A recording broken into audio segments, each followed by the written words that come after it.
Chapter 1 of An Iron Will by Orison Swett Marden, assisted by Abner Bailey. Chapter 1. Training the Will. The education of the will is the object of our existence, says Emerson.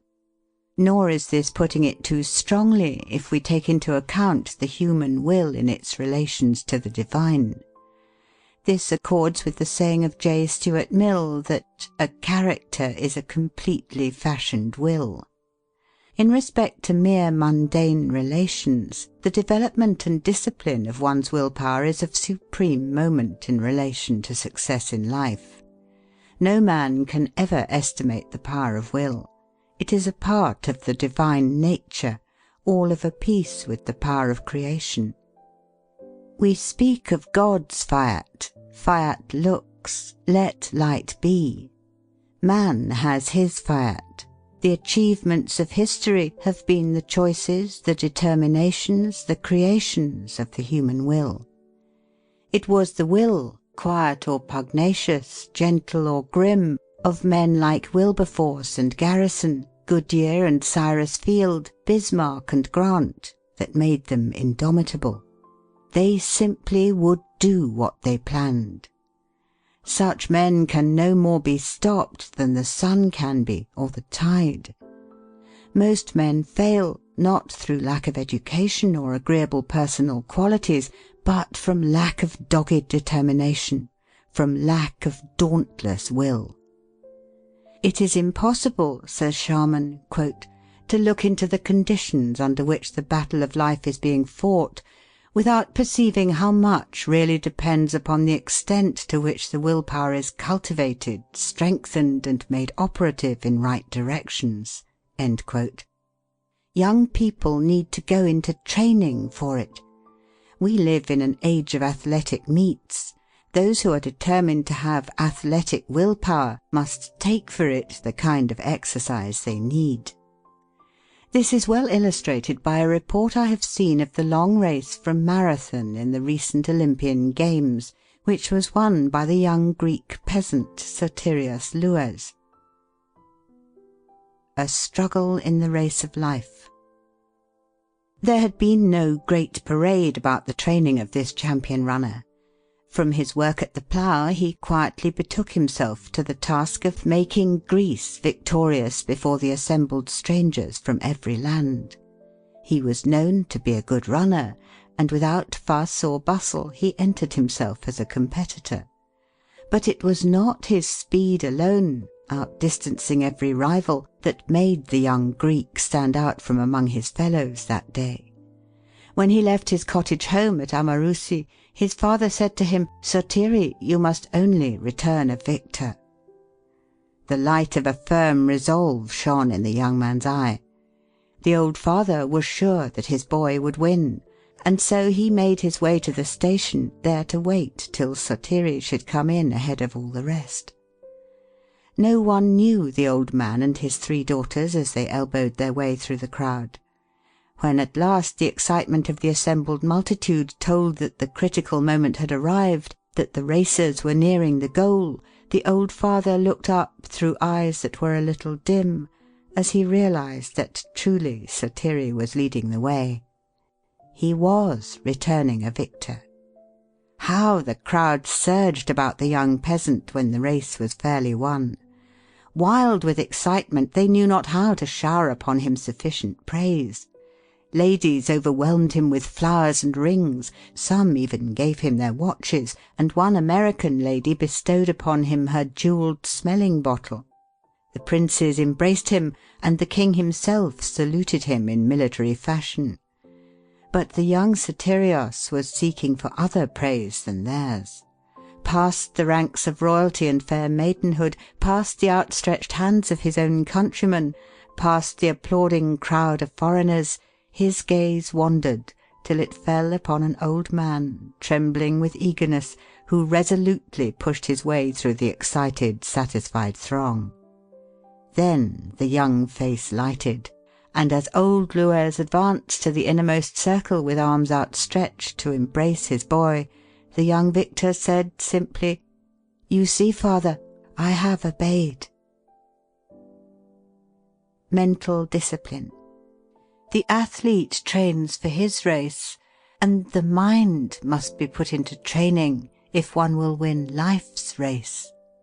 It is, says Professor Matthews, quote, only by continued, strenuous efforts, repeated again and again, day after day, week after week, and month after month, that the ability can be acquired to fasten the mind to one subject, however abstract or knotty, to the exclusion of everything else. The process of obtaining this self-mastery, this complete command of one's mental powers, is a gradual one, its length varying with the mental constitution of each person, but its acquisition is worth infinitely more than the utmost labour it ever costs." End quote. Perhaps the most valuable result of all education, it was said by Professor Huxley, quote, "is the ability to make yourself do the thing you have to do when it ought to be done, whether you like it or not. It is the first lesson which ought to be learned, and however early a man's training begins, it is probably the last lesson which he learns thoroughly." End quote. Doing things once. When Henry Ward Beecher was asked how it was that he could accomplish so much more than other men, he replied, quote, "I don't do more, but less than other people. They do all their work 3 times over, once in anticipation, once in actuality, once in rumination. I do mine in actuality alone, doing it once instead of 3 times." End quote. This was by the intelligent exercise of Mr. Beecher's willpower in concentrating his mind upon what he was doing at a given moment, and then turning to something else. Anyone who has observed business men closely has noticed this characteristic. One of the secrets of a successful life is to be able to hold all of our energies upon one point, to focus all of the scattered rays of the mind upon one place or thing. Centralizing force. The mental reservoir of most people is like a leaky dam which we sometimes see in the country, where the greater part of the water flows out without going over the wheel and doing the work of the mill. The habit of mind-wandering, of worrying about this and that. Quote, "Genius, that power which dazzles mortal eyes, is oft but perseverance in disguise." End quote. Many a man would have been a success had he connected his fragmentary efforts. Spasmodic, disconnected attempts without concentration, uncontrolled by any fixed idea, will never bring success. It is continuity of purpose alone that achieves results. Learning to swim. The way to learn to run is to run. The way to learn to swim is to swim. The way to learn to develop willpower is by the actual exercise of willpower in the business of life. The man that exercises his will, says an English essayist, quote, "makes it a stronger and more effective force in proportion to the extent to which such exercise is intelligently and perseveringly maintained." End quote. The forth-putting of willpower is a means of strengthening willpower. The will becomes strong by exercise. To stick to a thing till you are master is a test of intellectual discipline and power. Dr. Cuyler. It is astonishing, says Dr. Theodore Cuyler, quote, "how many men lack this power of holding on until they reach the goal. They can make a sudden dash, but they lack grit. They are easily discouraged. They get on as long as everything goes smoothly, but when there is friction, they lose heart. They depend on stronger personalities for their spirit and strength. They lack independence or originality. They only dare to do what others do. They do not step boldly from the crowd and act fearlessly." End quote. The big trees. What is needed by him who would succeed in the highest degree possible is careful planning. He is to accumulate reserved power, that he may be equal to all emergencies. Thomas Starr King said that the great trees of California gave him his first impression of the power of reserve. Quote, "It was the thought of the reserve energies that had been compacted into them," he said, "that stirred me. The mountains had given them their iron and rich stimulants. The hills had given them their soil, the clouds had given their rain and snow, and 1,000 summers and winters had poured forth their treasures about their vast roots." End quote. No young man can hope to do anything above the commonplace who has not made his life a reservoir of power on which he can constantly draw, which will never fail him in any emergency. Be sure that you have stored away in your powerhouse the energy, the knowledge that will be equal to the great occasion when it comes. "If I were 20 and had but 10 years to live," said a great scholar and writer, quote, "I would spend the first 9 years accumulating knowledge and getting ready for the 10th." End quote. I will. There are no two words in the English language which stand out in bolder relief, like kings upon a checkerboard, to so great an extent as the words "I will." There is strength, depth and solidity, decision, confidence and power, determination, vigour and individuality in the round, ringing tone which characterises its delivery. It talks to you of triumph over difficulties, of victory in the face of discouragement, of will to promise and strength to perform, of lofty and daring enterprise, of unfettered aspirations, and of the 1,001 solid impulses by which man masters impediments in the way of progression. As one has well said, quote, "He who is silent is forgotten. He who does not advance falls back. He who stops is overwhelmed, distanced, crushed. He who ceases to become greater becomes smaller. He who leaves off gives up. The stationary is the beginning of the end. It precedes death.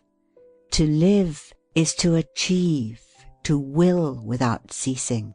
End quote. Be thou a hero. Let thy might tramp on eternal snows its way, and through the ebon walls of night hew down a passage unto day. Park Benjamin. End of Chapter 1. Chapter 2 of An Iron Will by Orison Swett Marden, assisted by Abner Bailey. The Rulers of Destiny. There is no chance, no destiny, no fate can circumvent or hinder or control the firm resolve of a determined soul. Gifts count for nothing. Will alone is great. All things give way before it soon or late. What obstacle can stay the mighty force of the sea-seeking river in its course, or cause the ascending orb of day to wait? Each well-born soul must win what it deserves. Let the fool prate of luck. The fortunate is he whose earnest purpose never swerves, whose slightest action or inaction serves the one great aim. Ella Wheeler Wilcox. There is always room for a man of force. Emerson. The king is the man who can. Carlyle. A strong, defiant purpose is many-handed, and lays hold of whatever is near that can serve it. It has a magnetic power that draws to itself whatever is kindred. T. T. Munger. What is willpower, looked at in a large way, but energy of character? Energy of will, self-originating force, is the soul of every great character. Where it is, there is life. Where it is not, there is faintness, helplessness, and despondency. Let it be your first study to teach the world that you are not wood and straw, that there is some iron in you.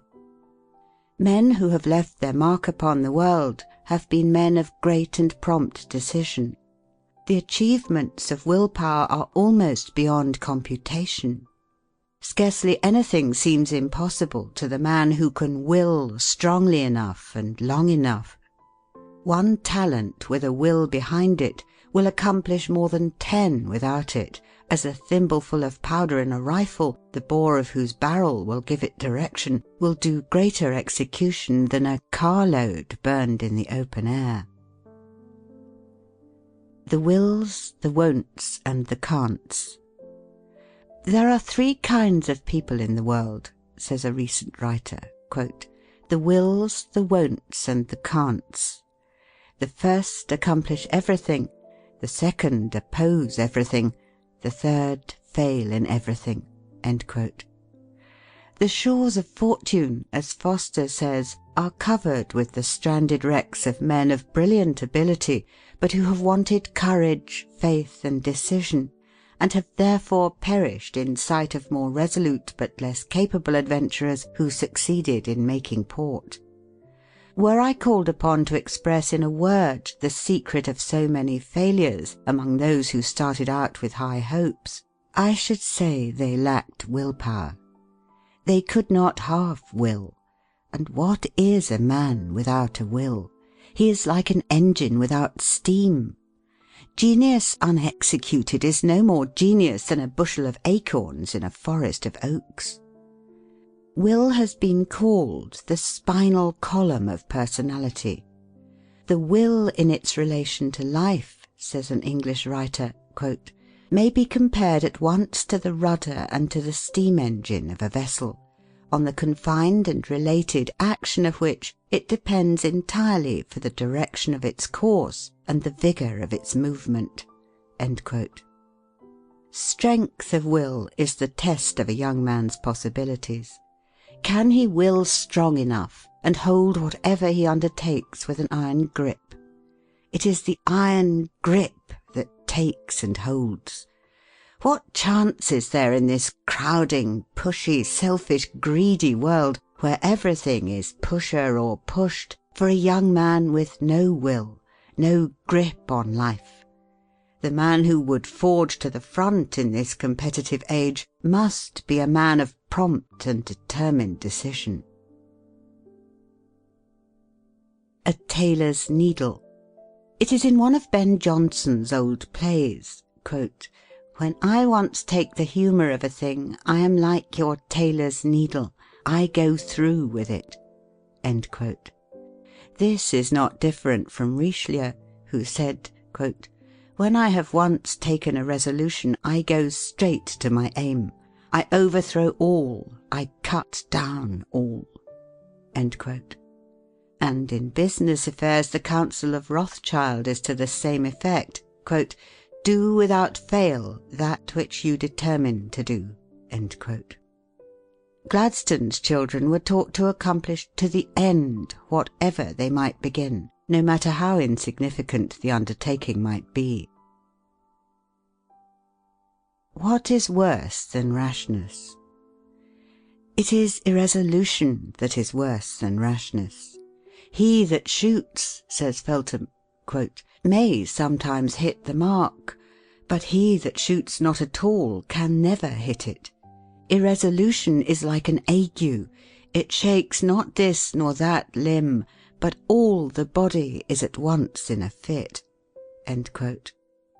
The man who is forever twisting and turning, backing and filling, hesitating and dawdling, shuffling and parleying, weighing and balancing, splitting hairs over non-essentials, listening to every new motive which presents itself, will never accomplish anything. But the positive man, the decided man, is a power in the world, and stands for something. You can measure him and estimate the work that his energy will accomplish. Opportunity is coy, is swift is gone before the slow, the unobservant, the indolent, or the careless can seize her. Vigilance in watching opportunity, said Phelps, tact and daring in seizing upon opportunity, force and persistence in crowding opportunity to its utmost of possible achievement, these are the martial virtues which must command success. The best men, remarked Chapin, are not those who have waited for chances, but who have taken them, besieged the chance, conquered the chance, and made chance the servitor. Is it not possible to classify successes and failures by their various degrees of willpower? A man who can resolve vigorously upon a course of action, and turns neither to the right nor to the left, though a paradise tempt him, who keeps his eyes upon the goal, whatever distracts him, is sure of success. Not every vessel that sails from Tarshish will bring back the gold of Ophir. But shall it therefore rot in the harbour? No, give its sails to the wind. Conscious power. Conscious power, says Mellers, exists within the mind of everyone. Sometimes its existence is unrealized, but it is there. It is there to be developed and brought forth, like the culture of that obstinate but beautiful flower, the orchid. To allow it to remain dormant is to place oneself in obscurity, to trample on one's ambition, to smother one's faculties.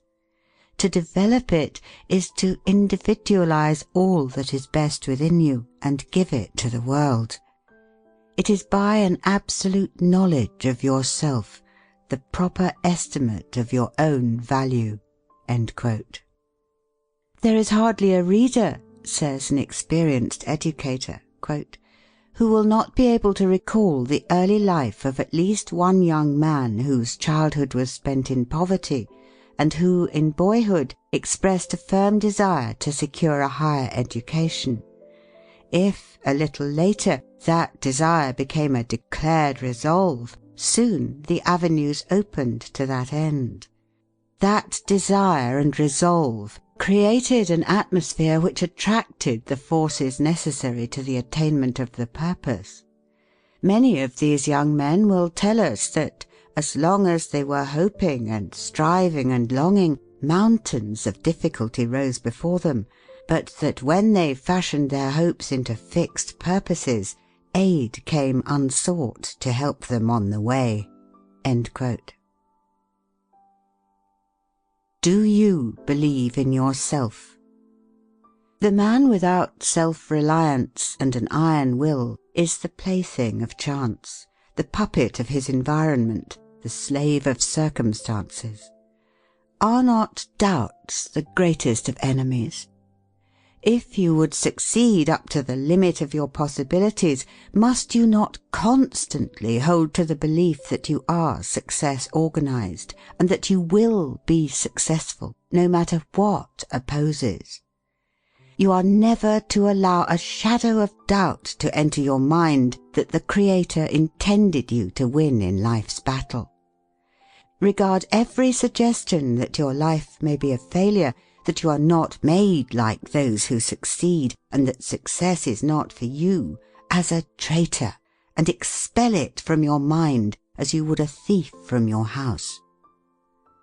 There is something sublime in the youth who possesses the spirit of boldness and fearlessness, who has proper confidence in his ability to do and dare. The world takes us at our own valuation. It believes in the man who believes in himself, but it has little use for the timid man, the one who is never certain of himself, who cannot rely on his own judgment, who craves advice from others and is afraid to go ahead on his own account. It is the man with a positive nature, the man who believes that he is equal to the emergency, who believes he can do the thing he attempts, who wins the confidence of his fellow man. He is beloved because he is brave and self-sufficient. Those who have accomplished great things in the world have been, as a rule, bold, aggressive, and self-confident. They dared to step out from the crowd and act in an original way. They were not afraid to be generals. There is little room in this crowding, competing age for the timid, vacillating youth. He who would succeed today must not only be brave, but must also dare to take chances. He who waits for certainty never wins. The law of the soul is eternal endeavour that bears the man onward and upward forever.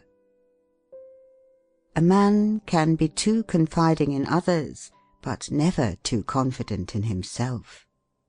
Never admit defeat or poverty. Stoutly assert your divine right to hold your head up and look the world in the face.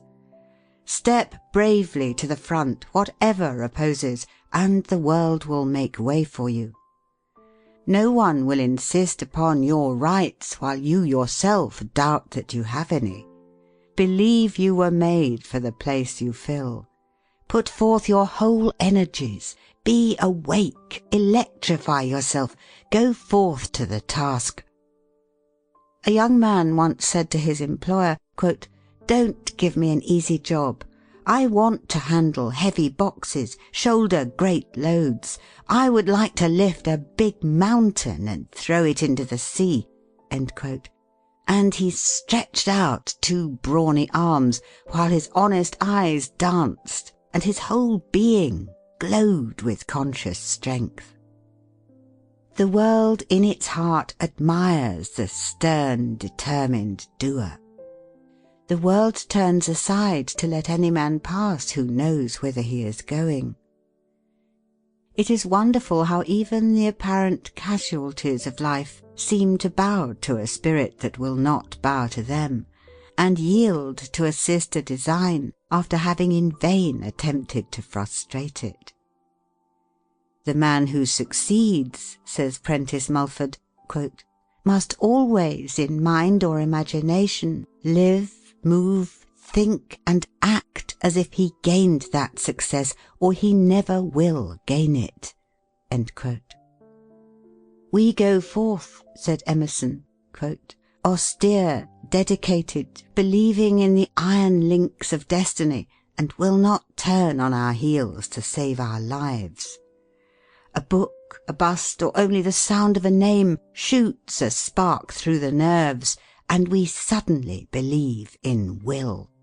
We cannot hear of personal vigour of any kind, great power of performance, without fresh resolution."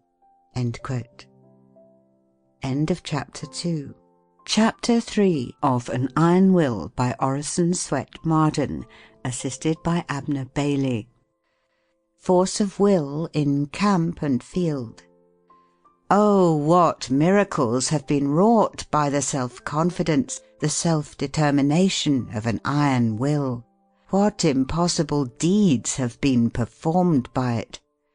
It was this that took Napoleon over the Alps in midwinter. It took Farragut and Dewey past the cannons, torpedoes, and mines of the enemy. It led Nelson and Grant to victory. It has been the great tonic in the world of discovery, invention, and art. It has helped to win the 1,000 triumphs in war and science which were deemed impossible. The secret of Jeanne d'Arc's success was not alone in rare decision of character, but in the seeing of visions which inspired her to self-confidence, confidence in her divine mission. It was an iron will that gave Nelson command of the British fleet, a title and a statue at Trafalgar Square. It was the keynote of his character when he said, "When I don't know whether to fight or not, I always fight." It was an iron will that was brought into play when Horatius, with 2 companions, held 90,000 Tuscans at bay until the bridge across the Tiber had been destroyed.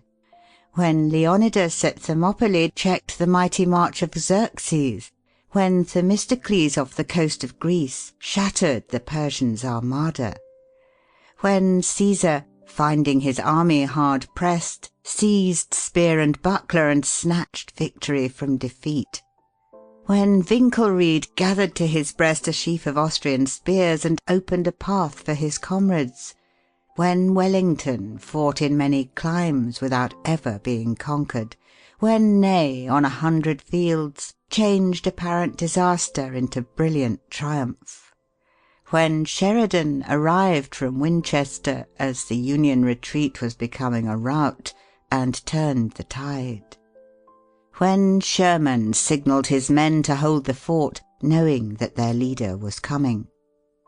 History furnishes thousands of examples of men who have seized occasions to accomplish results deemed impossible by those less resolute. Prompt decision and whole-souled action sweep the world before them. Who was the organizer of the modern German Empire? Was he not the man of iron? Napoleon and Grant. What would you do if you were besieged in a place entirely destitute of provisions? Asked the examiner when Napoleon was a cadet. If there were anything to eat in the enemy's camp, I should not be concerned. When Paris was in the hands of a mob and the authorities were panic-stricken, in came a man who said, "I know a young officer who can quell this mob." "Send for him." Napoleon was sent for. He came, he subjugated the mob, he subjugated the authorities, he ruled France, then conquered Europe. May 10th, 1796, Napoleon carried the bridge at Lodi in the face of the Austrian batteries trained upon the French end of the structure. Behind them were 6,000 troops. Napoleon massed 4,000 grenadiers at the head of the bridge, with a battalion of 300 carbineers in front. At the tap of the drum, the foremost assailants wheeled from the cover of the street wall under a terrible hail of grape and canister, and attempted to pass the gateway to the bridge. The front ranks went down like stalks of grain before a reaper. The column staggered and reeled backward, and the valiant grenadiers were appalled by the task before them. Without a word or a look of reproach, Napoleon placed himself at their head, and his aides and generals rushed to his side. Forward again over heaps of dead that choked the passage, and a quick run, counted by seconds only, carried the column across 200 yards of clear space, scarcely a shot from the Austrians taking effect beyond the point where the platoons wheeled for the first leap. The guns of the enemy were not aimed at the advance. The advance was too quick for the Austrian gunners. So sudden and so miraculous was it all that the Austrian artillerists abandoned their guns instantly, and their supports fled in a panic instead of rushing to the front and meeting the French onslaught. This Napoleon had counted on in making the bold attack. What was Napoleon but the thunderbolt of war? He once journeyed from Spain to Paris at 17 miles an hour in the saddle. "Is it possible to cross the path?" asked Napoleon of the engineers who had been sent to explore the dreaded pass of St. Bernard. "Perhaps," was the hesitating reply. "It is within the limits of possibility." "Forward, then." Yet Ulysses S. Grant, a young man unknown to fame, with neither money nor influence, with no patrons or friends, in 6 years fought more battles, gained more victories, captured more prisoners, took more spoils, commanded more men than Napoleon did in 20 years. "The great thing about him," said Lincoln, "is cool persistence." Don't swear, fight. When the Spanish fire on San Juan Hill became almost unbearable, some of the Rough Riders began to swear. Colonel Wood, with the wisdom of a good leader, called out, amid the whistle of the Mauser bullets, "Don't swear! Fight!" In a skirmish at Salamanca, while the enemy's guns were pouring shot into his regiment, Sir William Napier's men became disobedient. He at once ordered a halt and flogged 4 of the ringleaders under fire. The men yielded at once, and then marched 3 miles under a heavy cannonade as coolly as if it were a review.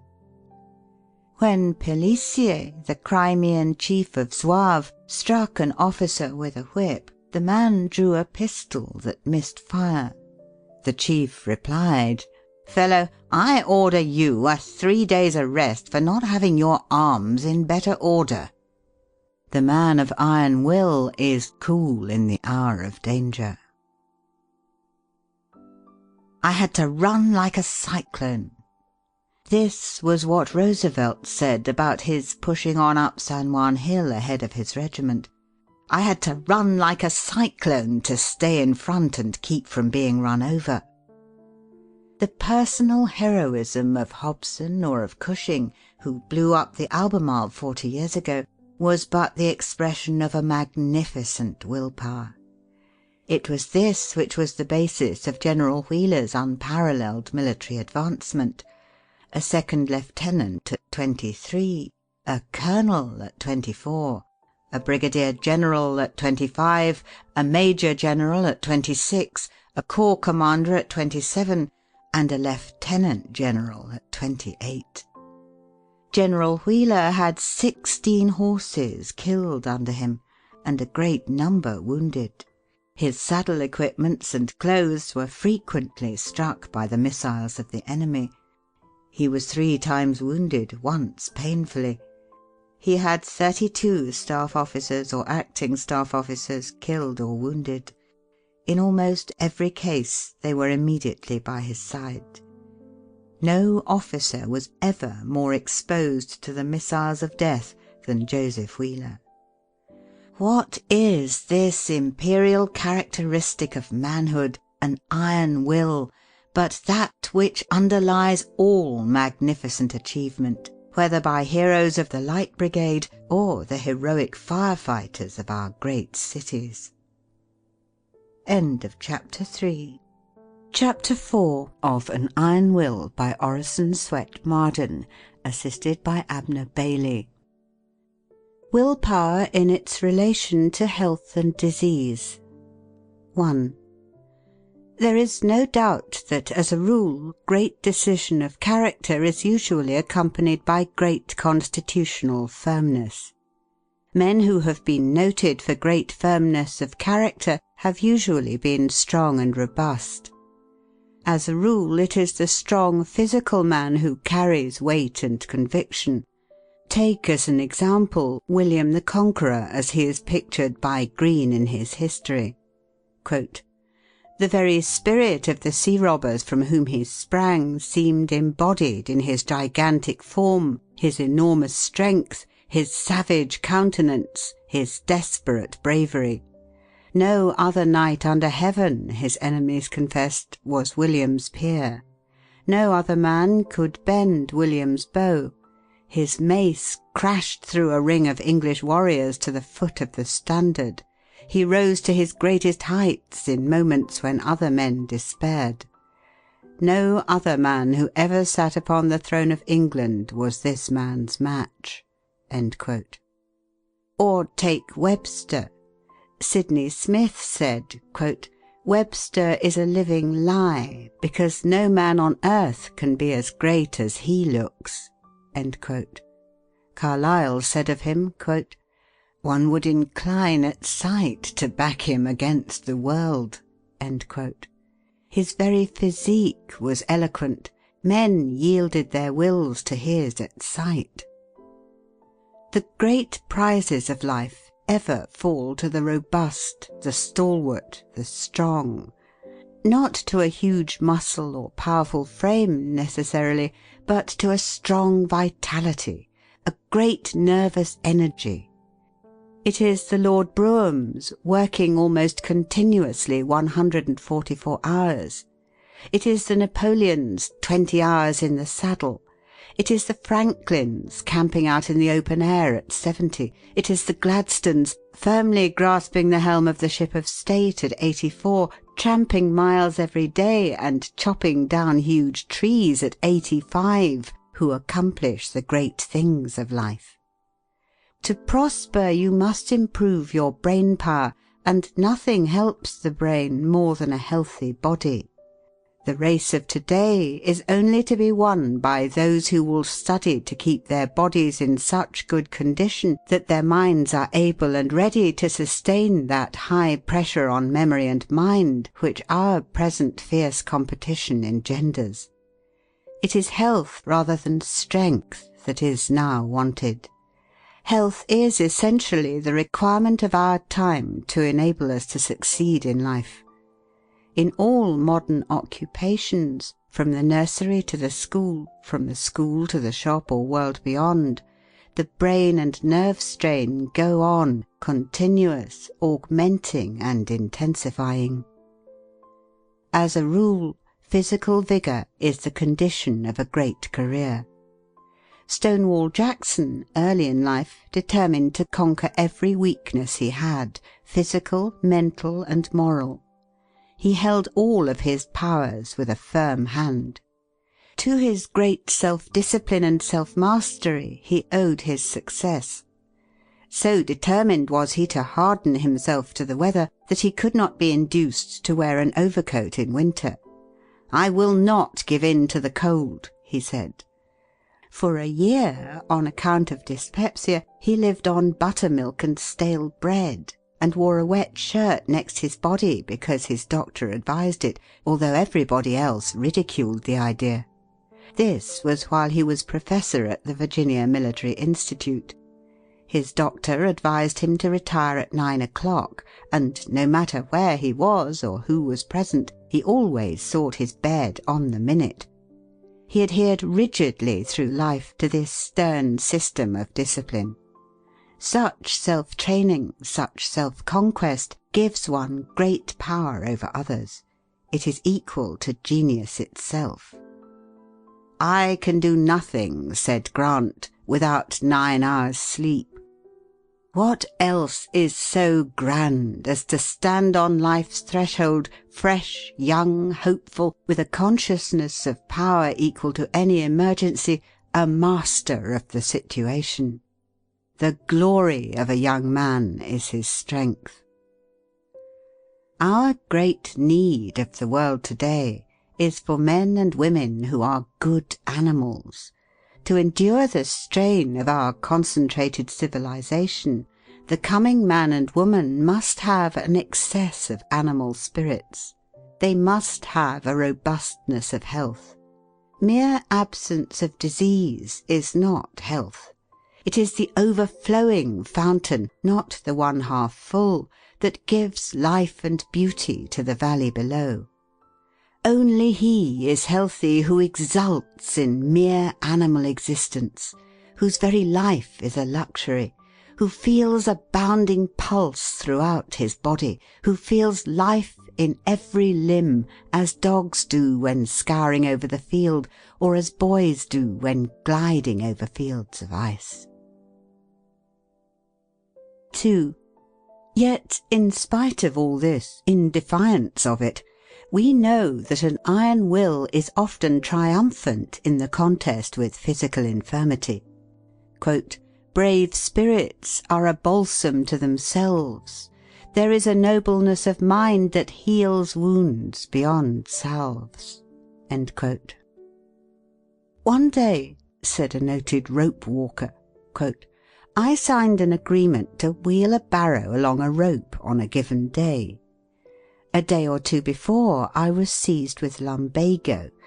I called in my medical man and told him I must be cured by a certain day, not only because I should lose what I hoped to earn, but also forfeit a large sum.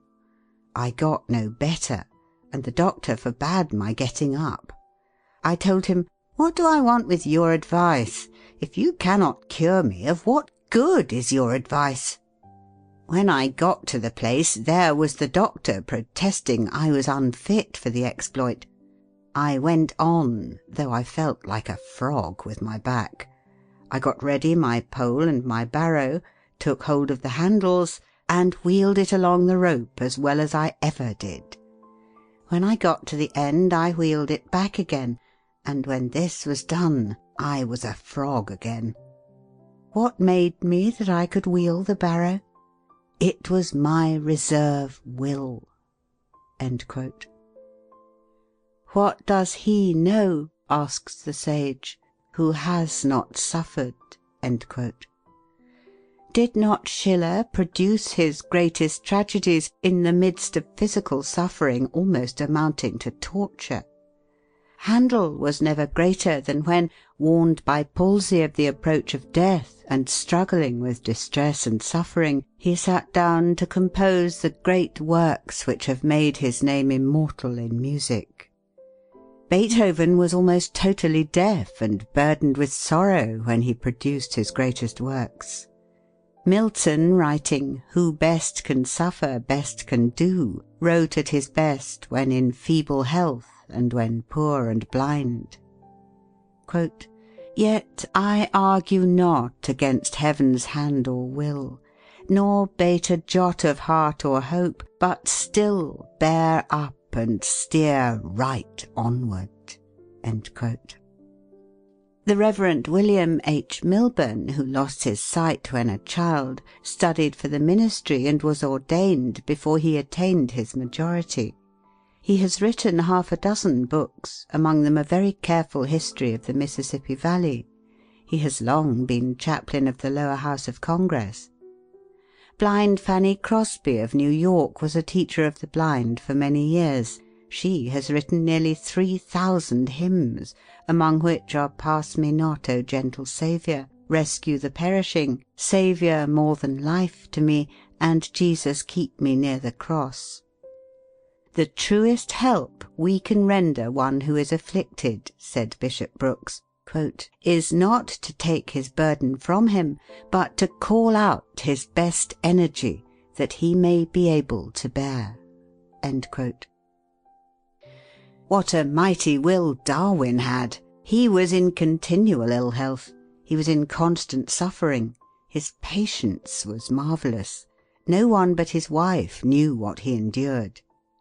For 40 years, says his son, quote, "he never knew one day of health." End quote. Yet during those 40 years he unremittingly forced himself to do the work from which the mightiest minds and the strongest constitutions would have shrunk. He had a wonderful power of sticking to a subject. He used almost to apologize for his patience, saying that he could not bear to be beaten, as if it were a sign of weakness. Bulwer advises us to refuse to be ill, never to tell people we are ill, never to own it ourselves. Illness is one of those things which a man should resist on principle. Do not dwell upon your ailments, nor study your symptoms. Never allow yourself to be convinced that you are not complete master of yourself. Stoutly affirm your own superiority over bodily ills. We should keep a high ideal of health and harmony constantly before the mind. Is not the mind the natural protector of the body?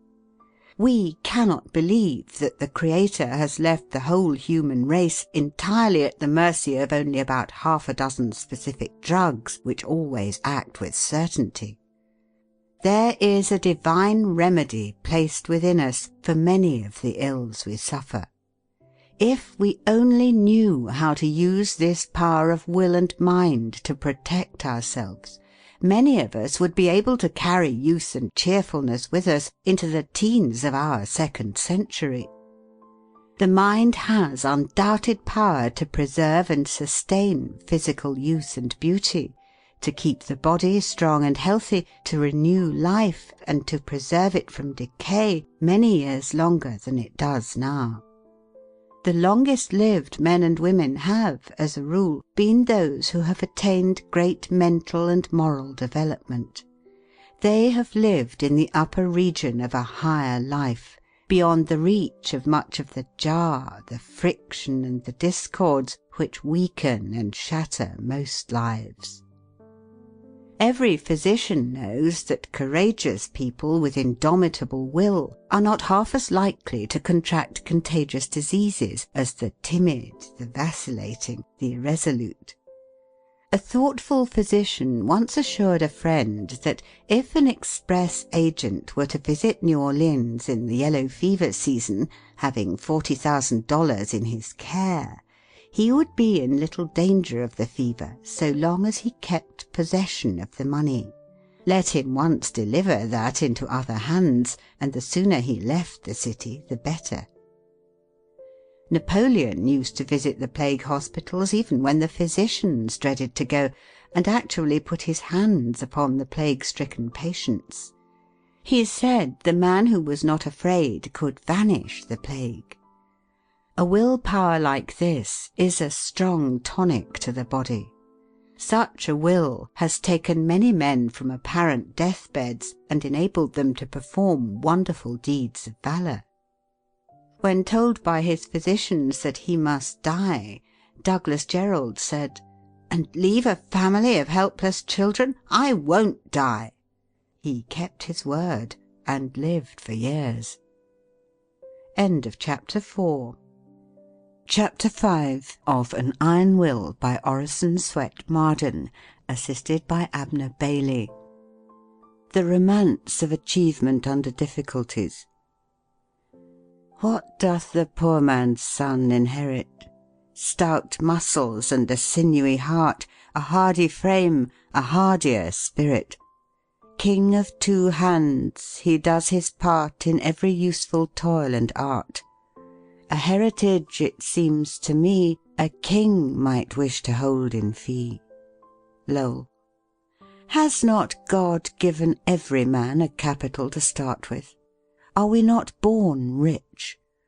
He is rich who has good health, a sound body, good muscles. He is rich who has a good head, a good disposition, a good heart. He is rich who has 2 good hands with 5 chances on each. Equipped? Every man is equipped as only God could equip him. What a fortune he possesses in the marvelous mechanism of his body and mind! It is individual effort that has achieved everything worth achieving. The fun of the little game. A big Australian, 6 feet 4, James Tyson, died not long since with a property of $25 million, who began life as a farmhand. Tyson cared little for money. He used to say of it, "I shall just leave it behind me when I go. I shall have done with it then, and it will not concern me afterwards. But," he would add with a characteristic semi-exultant snap of the fingers, "the money is nothing. It was the little game that was the fun." Being asked what was the little game, he replied with an energy of concentration peculiar to him, "Fighting the desert. That has been my work. I have been fighting the desert all my life, and I have won. I have put water where was no water, and beef where was no beef. I have put fences where there were no fences, and roads where there were no roads. Nothing can undo what I have done, and millions will be happier for it after I am long dead and forgotten." Has not self-help accomplished about all the great things of the world? How many young men falter, faint, and dally with their purpose because they have no capital to start with, and wait for some good luck to give them a lift. But success is the child of drudgery and perseverance. It cannot be coaxed or bribed. Pay the price, and it is yours. A constant struggle, a ceaseless battle to bring success from inhospitable surroundings is the price of all great achievements. conquerors of fortune. Benjamin Franklin had this tenacity of purpose in a wonderful degree. When he started in the printing business in Philadelphia, he carried his material through the streets on a wheelbarrow. He hired one room for his office, workroom, and sleeping room.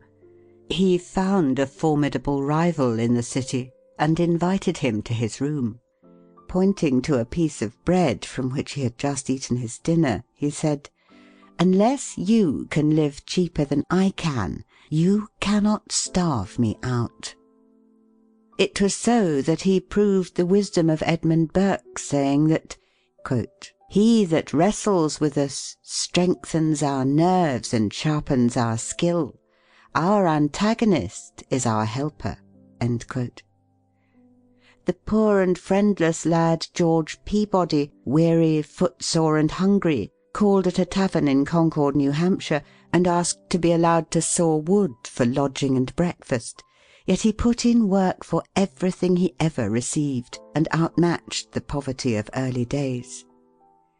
Gideon Lee could not even get shoes to wear in winter when a boy, but he went to work barefoot in the snow. He made a bargain with himself to work 16 hours a day. He fulfilled it to the letter, and when from interruption he lost time, he robbed himself of sleep to make it up. He became a wealthy merchant of New York, mayor of the city, and a member of Congress. Commercial courage. The business affairs of a gentleman named Roos were once in a complicated condition owing to his conflicting interests in various states, and he was thrown into prison. While confined, he wrote on the walls of his cell, quote, "I am 40 years of age this day. When I am 50, I shall be worth $500,000, and by the time I am 60, I shall be worth $1 million." End quote. He lived to accumulate more than $3 million. The ruin which overtakes so many merchants, says Whipple, quote, "is due not so much to their lack of business talent as to their lack of business nerve." End quote. Cyrus W. Field had retired from business with a large fortune when he became possessed with the idea that by means of a cable laid upon the bottom of the Atlantic Ocean, telegraphic communication could be established between Europe and America. He plunged into the undertaking with all the force of his being. It was an incredibly hard contest. The forests of Newfoundland, the lobby in Congress, the unskilled handling of breaks on his Agamemnon cable, a second and a third breaking of the cable at sea, the cessation of the current in a well-laid cable, the snapping of a superior cable on the Great Eastern, all these availed not to foil the iron will of Field, whose final triumph was that of mental energy in the application of science. 4 New York journalists. To Horace Greeley, the founder of the Tribune, I need not allude. His story is or ought to be in every school book. James Brooks, once the editor and proprietor of the Daily Express and later an eminent congressman, began life as a clerk in a store in Maine, and when 21 received for his pay a hogshead of New England rum. He was so eager to go to college that he started for Waterville with his trunk on his back, and when he was graduated he was so poor and plucky that he carried his trunk on his back to the station as he went home. When James Gordon Bennett was 40 years old, he collected all his property, $300, and in a cellar with a board upon 2 barrels for a desk, himself his own typesetter, office boy, publisher, newsboy, clerk, editor, proofreader, and printer's devil, he started the New York Herald. He did this after many attempts and defeats in trying to follow the routine instead of doing his own way. Never was any man's early career a better illustration of Wendell Phillips' dictum, quote, "What is defeat? Nothing but education, nothing but the first steps to something better." End quote. Thurlow Weed, who was a journalist for 57 years, strong, sensible, genial, tactful, and of magnificent physique, who did so much to shape public policy in the Empire State, tells a most romantic story of his boyhood. Quote, "I cannot ascertain how much schooling I got at Catskill, probably less than a year, certainly not a year and a half, and this was when I was not more than 5 or 6 years old. I felt a necessity at an early age of trying to do something for my own support. My first employment was in sugar making, an occupation to which I became much attached. I now look with great pleasure upon the days and nights passed in the sap bush. The want of shoes, which, as the snow was deep, was no small privation, was the only drawback upon my happiness. I used, however, to tie pieces of an old rag carpet around my feet, and got along pretty well, chopping wood and gathering up sap. But when the spring advanced and bare ground appeared in spots, I threw off the old carpet encumbrance and did my work barefoot. There is much leisure time for boys who are making maple sugar. I devoted this time to reading when I could obtain books. But the farmers of that period had few or no books save their Bibles. I borrowed books whenever and wherever I could. I heard that a neighbour 3 miles off had borrowed from a still more distant neighbour a book of great interest. I started off barefoot in the snow to obtain the treasure. There were spots of bare ground upon which I would stop to warm my feet, and there were also along the road occasional lengths of log fence from which the snow had melted, and upon which it was a luxury to walk. The book was at home, and the good people consented, upon my promise that it should be neither torn nor soiled, to lend it to me. In returning with the prize, I was too happy to think of the snow or my naked feet. Candles were then among the luxuries, not the necessaries of life. If boys, instead of going to bed after dark, wanted to read, they supplied themselves with pine knots, by the light of which, in a horizontal position, they pursued their studies. In this manner, with my body in the sugar-house and my head out of doors where the fat pine was blazing, I read with intense interest the book I had borrowed, A History of the French Revolution. Weed's next earning was in an iron foundry at Onondaga. My business was, after a casting, to temper and prepare the moulding dogs myself. This was night and day work. We ate salt pork and rye and Indian bread 3 times a day, and slept on straw in bunks. I liked the excitement of a furnace life." End quote. When he went to the Albany Argus to learn the printing business, he worked from 5 in the morning till 9 at night. From humblest beginnings. The more difficulties one has to encounter within and without, the more significant and the higher in inspiration his life will be. Horace Bushnell. The story of Weed and of Greeley is not an uncommon one in America. Some of the most eminent men on the globe have struggled with poverty in early life and triumphed over it. The astronomer Kepler, whose name can never die, was kept in constant anxieties, and he told fortunes by astrology for a livelihood, saying that astrology, as the daughter of astronomy, ought to keep her mother. All sorts of service he had to accept. He made almanacs and worked for anyone who would pay him. Linnaeus was so poor when getting his education that he had to mend his shoes with folded paper, and often had to beg his meals of his friends. During the 10 years in which he made his greatest discoveries, Isaac Newton could hardly pay 2 shillings a week to the Royal Society, of which he was a member. Some of his friends wanted to get him excused from this payment, but he would not allow them to act. Humphrey Davy had but a slender chance to acquire great scientific knowledge, yet he had true metal in him, and he made even old pans, kettles, and bottles contribute to his success as he experimented and studied in the attic of the apothecary store where he worked. George Stephenson was one of 8 children, whose parents were so poor that all lived in a single room. George had to watch cows for a neighbour, but he managed to get time to make engines of clay with hemlock sticks for pipes.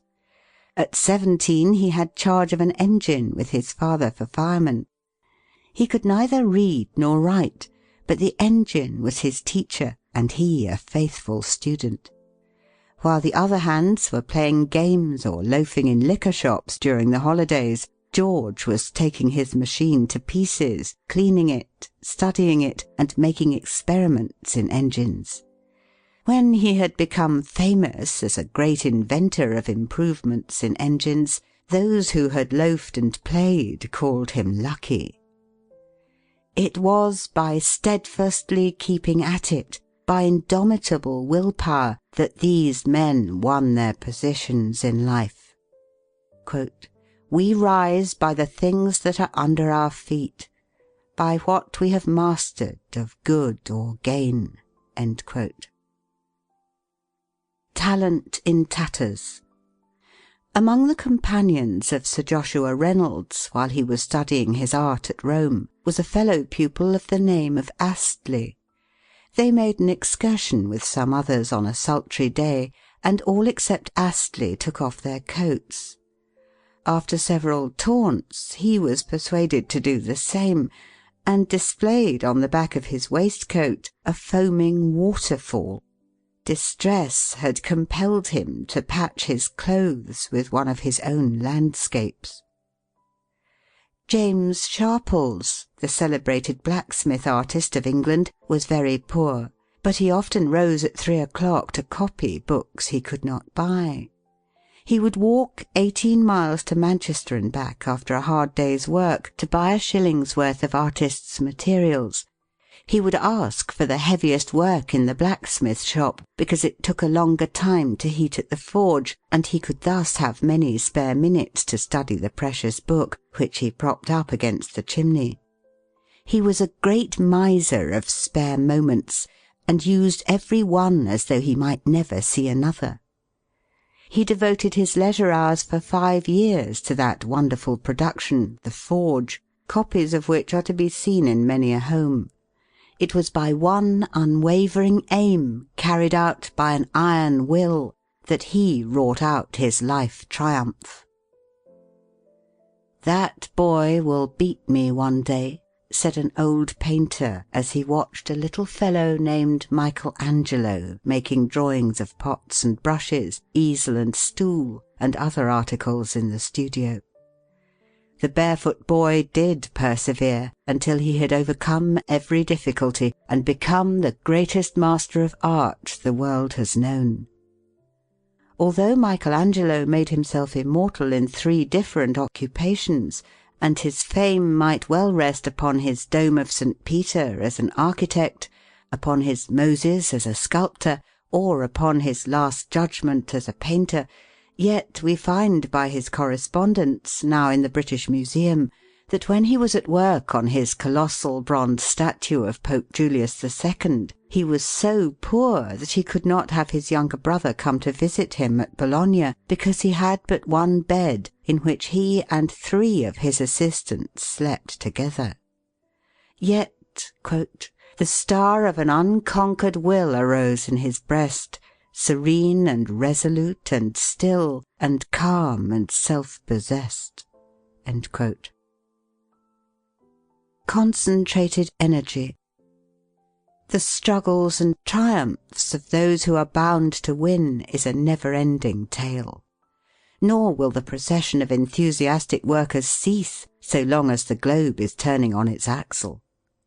Say what we will of genius, specialized in 100 callings, yet the fact remains that no amount of genius has ever availed upon the earth unless enforced by willpower to overcome the obstacles that hedge about everyone who would rise above the circumstances in which he was born, or become greater than his calling. Was not Virgil the son of a porter, Horace of a shopkeeper, Demosthenes of a cutler, Milton of a money scrivener, Shakespeare of a wool stapler, and Cromwell of a brewer? Ben Jonson, when following his trade of a mason, worked on Lincoln's Inn in London, with trowel in hand and a book in his pocket. Joseph Hunter was a carpenter in youth, Robert Burns a ploughman, Keats a druggist, Thomas Carlyle and Hugh Miller masons. Dante and Descartes were soldiers. Cardinal Wolsey, Defoe, and Kirke White were butchers' sons. Faraday was the son of an ostler, and his teacher, Humphrey Davy, was an apprentice to an apothecary. Kepler was a waiter-boy in a German hotel, Bunyan a tinker, Copernicus the son of a Polish baker. They rose by being greater than their callings, as Arkwright rose above mere barbering, Bunyan above tinkering, Wilson above shoemaking, Lincoln above rail-splitting, and Grant above tanning. By being first-class barbers, tinkers, shoemakers, rail-splitters, tanners, they acquired the power which enabled them to become great inventors, authors, statesmen, generals. John Kay, the inventor of the fly-shuttle, James Hargreaves, who introduced the spinning jenny, and Samuel Crompton, who originated mule spinning, were all artisans, uneducated and poor, but were endowed with natural faculties which enabled them to make a more enduring impression upon the world than anything that could have been done by the mere power of scholarship or wealth. It cannot be said of any of these great names that their individual courses in life would have been what they were, had there been lacking a superb willpower resistless as the tide to bear them upward and onward. Let Fortune empty her whole quiver on me.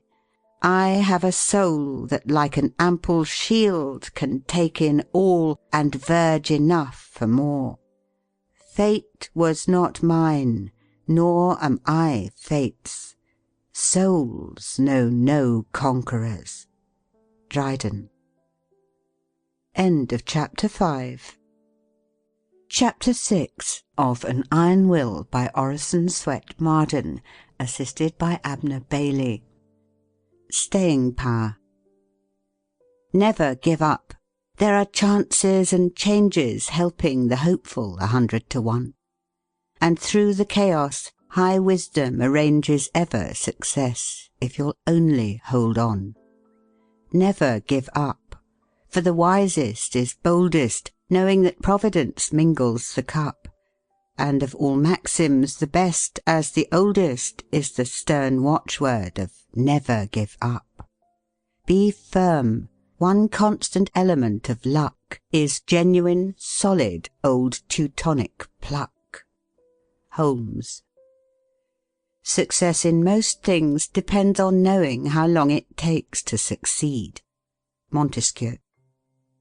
The power to hold on is characteristic of all men who have accomplished anything great.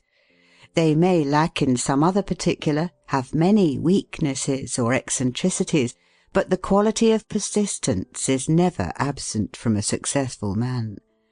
No matter what opposition he meets or what discouragement overtakes him, drudgery cannot disgust him, obstacles cannot discourage him, labour cannot weary him, misfortune, sorrow, and reverses cannot harm him. It is not so much brilliancy of intellect or fertility of resource as persistency of effort, constancy of purpose, that makes a great man. Those who succeed in life are the men and women who keep everlastingly at it, who do not believe themselves geniuses, but who know that if they ever accomplish anything, they must do it by determined and persistent industry. Audubon, after years of forest life, had 200 of his priceless drawings destroyed by mice. A poignant flame, he relates, pierced my brain like an arrow of fire, and for several weeks I was prostrated with fever. At length physical and moral strength awoke within me. Again I took my gun, my game bag, my portfolio, and my pencils, and plunged once more into the depths of the forests. All are familiar with the misfortune of Carlyle while writing his History of the French Revolution. After the first volume was ready for the press, he loaned the manuscript to a neighbour, who left it lying on the floor, and the servant girl took it to kindle the fire. It was a bitter disappointment, but Carlyle was not the man to give up. After many months of poring over hundreds of volumes of authorities and scores of manuscripts, he reproduced that which had burned in a few minutes. Proceed, and light will dawn. The slightest acquaintance with literary history would bring to light a multitude of heroes of poverty or misfortune, of men and women perplexed and disheartened, who have yet aroused themselves to new effort at every new obstacle. It is related by Arago that he found under the cover of a textbook he was binding a short note from d'Alembert to a student. "Go on, sir, go on. The difficulties you meet with will resolve themselves as you advance.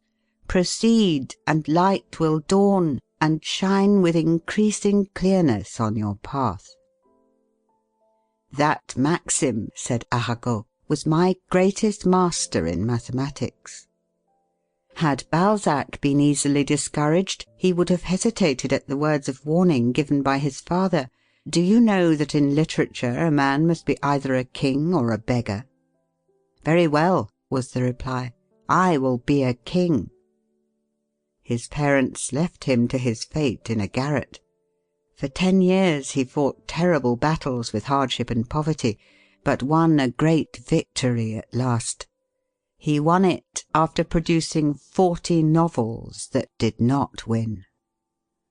Zola's early manhood witnessed a bitter struggle against poverty and deprivation.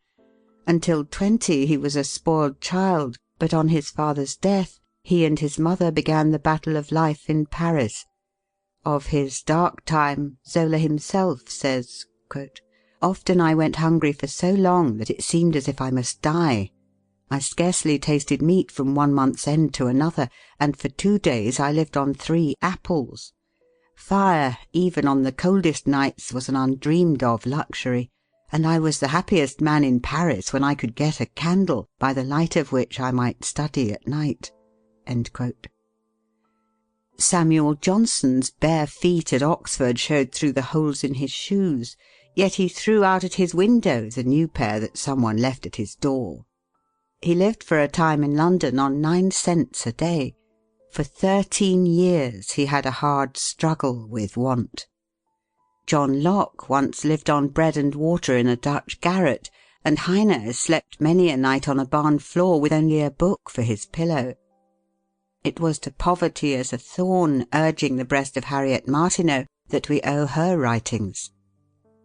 There are no more interesting pages in biography than those which record how Emerson, as a child, was unable to read the 2nd volume of a certain book because his widowed mother could not afford the amount, 5 cents, necessary to obtain it from the circulating library.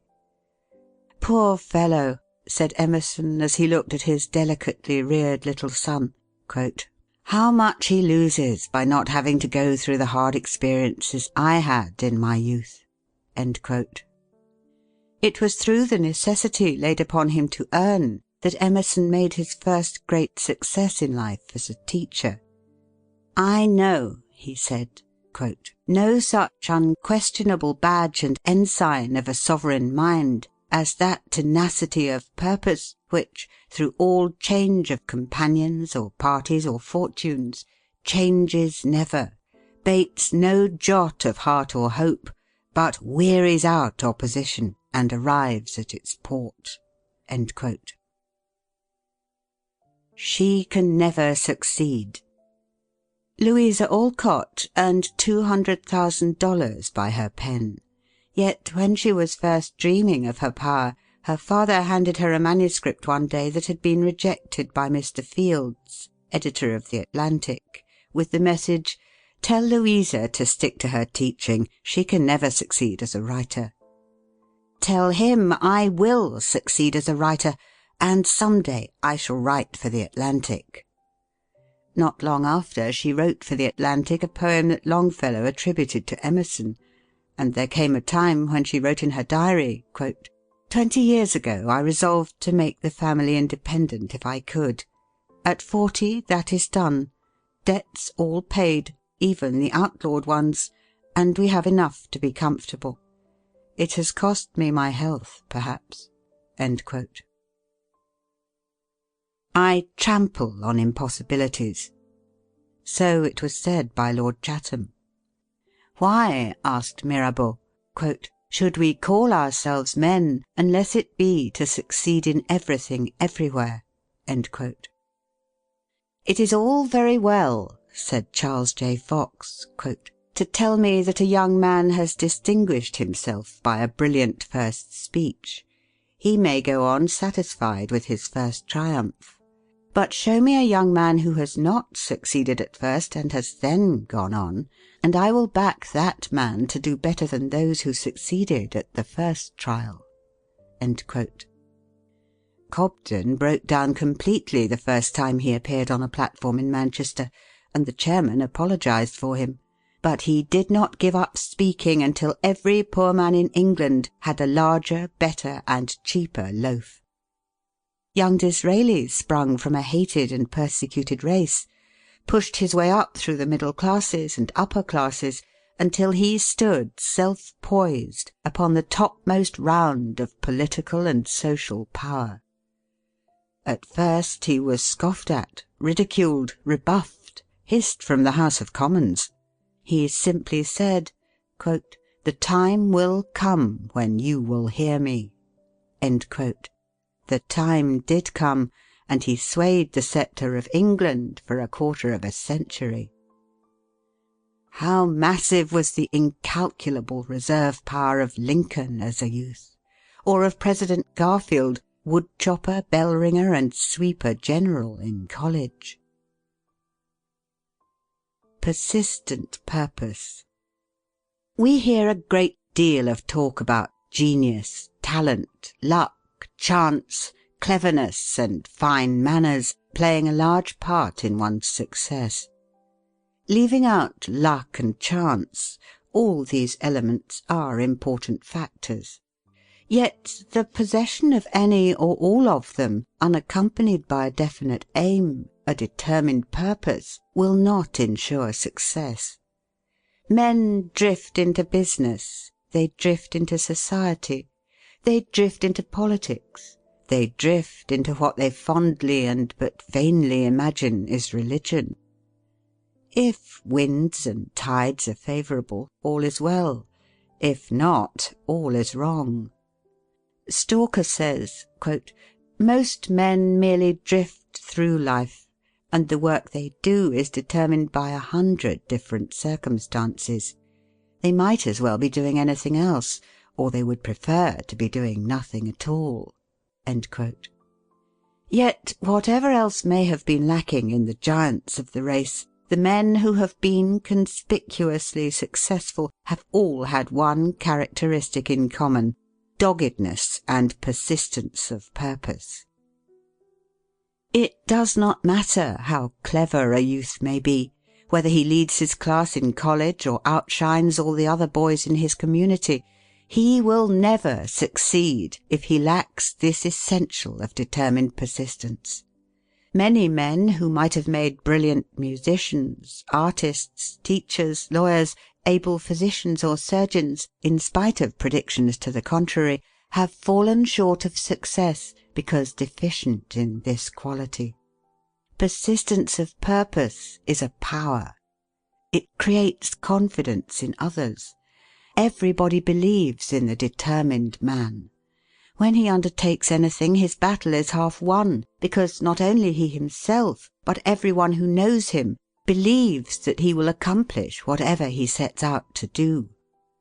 People know that it is useless to oppose a man who uses his stumbling blocks as stepping stones, who is not afraid of defeat, who never, in spite of calumny or criticism, shrinks from his task, who never shirks responsibility, who always keeps his compass pointed to the North Star of his purpose, no matter what storms may rage about him. The persistent man never stops to consider whether he is succeeding or not. The only question with him is how to push ahead, to get a little farther along, a little nearer his goal. Whether it lead over mountains, rivers, or morasses, he must reach it. Every other consideration is sacrificed to this one dominant purpose. The success of a dull or average youth and the failure of a brilliant one is a constant surprise in American history. But if the different cases are closely analysed, we shall find that the explanation lies in the staying power of the seemingly dull boy, the ability to stand firm as a rock under all circumstances, to allow nothing to divert him from his purpose. 3 necessary things. 3 things are necessary, said Charles Sumner. Quote, first, backbone. Second, backbone. Third, backbone. End quote. A good chance alone is nothing. Education is nothing without strong and vigorous resolution and stamina to make one accomplish something in the world. An encouraging start is nothing without backbone. A man who cannot stand erect, who wobbles first one way and then the other, who has no opinion of his own or courage to think his own thought, is of very little use in this world. It is grit, it is perseverance, it is moral stamina and courage that govern the world. At the trial of the 7 bishops of the Church of England for refusing to aid the king to overthrow the Protestant faith, it was necessary to watch the officers at the doors, lest they send food to some juryman and aid him to starve the others into an agreement. Nothing was allowed to be sent in but water for the jurymen to wash in, and they were so thirsty they drank it up. At first 9 were for acquitting and 3 for convicting. 2 of the minority soon gave way. The third, Arnold, was obstinate. He declined to argue. Austin said to him, "Look at me. I am the largest and the strongest of the 12, and before I will find such a petition as this libel, here will I stay till I am no bigger than a tobacco pipe." Arnold yielded at 6 in the morning. Success against odds. Yes, to this thought I hold with firm persistence. The last result of wisdom stamps it true. He only earns his freedom and existence who daily conquers them anew. Goethe. It is interesting to notice how some minds seem almost to create themselves, says Irving, quote, springing up under every disadvantage and working their solitary but irresistible way through 1,000 obstacles. End quote. Opposing circumstances create strength. Opposition gives us greater power of resistance. To overcome one barrier gives us greater ability to overcome the next. History is full of examples of men and women who have redeemed themselves from disgrace, poverty, and misfortune by the firm resolution of an iron will. Success is not measured by what a man accomplishes, but by the opposition he has encountered and the courage with which he has maintained the struggle against overwhelming odds. Not the distance we have run, but the obstacles we have overcome, the disadvantages under which we have made the race, will decide the prizes. It is defeat, says Henry Ward Beecher, quote, that turns bone to flint and gristle to muscle and makes men invincible, and formed those heroic natures that are now in ascendancy in the world. Do not then be afraid of defeat. You are never so near to victory as when defeated in a good cause." End quote. Governor Seymour of New York, a man of great force and character, said, in reviewing his life, quote, "If I were to wipe out 20 acts, what should they be? Should it be my business mistakes, my foolish acts, for I suppose all do foolish acts occasionally, my grievances? No, for, after all, these are the very things by which I have profited. So I finally concluded I should expunge, instead of my mistakes, my triumphs. I could not afford to dismiss the tonic of mortification, the refinement of sorrow.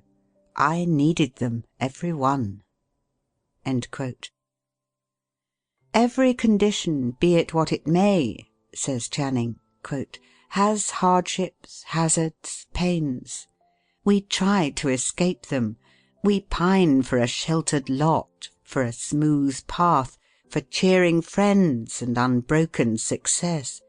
But Providence ordains storms, disasters, hostilities, sufferings, and the great question whether we shall live to any purpose or not, whether we shall grow strong in mind and heart, or be weak and pitiable, depends on nothing so much as on our use of the adverse circumstances.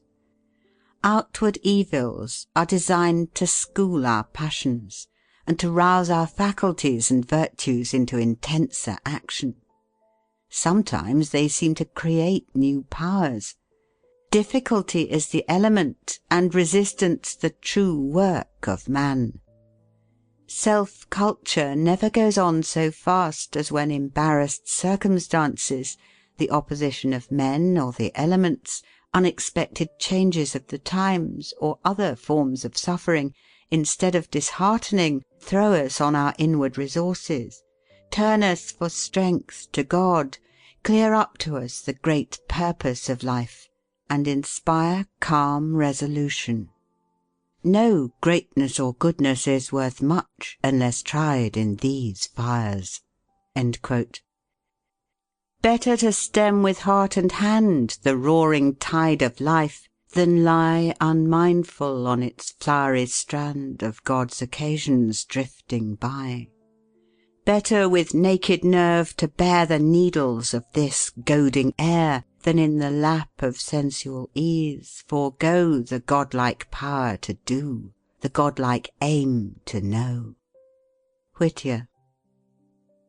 End of chapter 6. Chapter 7 of An Iron Will by Orison Swett Marden, assisted by Abner Bailey. The degree of O.O. When Moody first visited Ireland, he was introduced by a friend to an Irish merchant, who asked at once, "Is he an O.O.?" Out and out. That was what O.O. stood for. Out and out for God.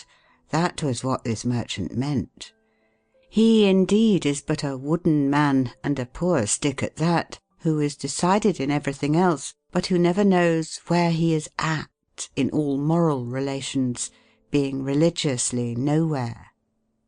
The early books of the Hebrews have much to say about the valley of decision, and the development of out-and-out moral character. Woefully lacking in a well-balanced willpower is the man who stands side by side with moral evil personified, in hands with it, to serve it willingly as a tool and servant. Morally made in God's image, what is more sane, more wholesome, more fitting for a man than his rising up promptly, decidedly, to make the divine will his own will in all moral action, to take it as the supreme guide to go by. It is the glory of the human will to coincide with the divine will.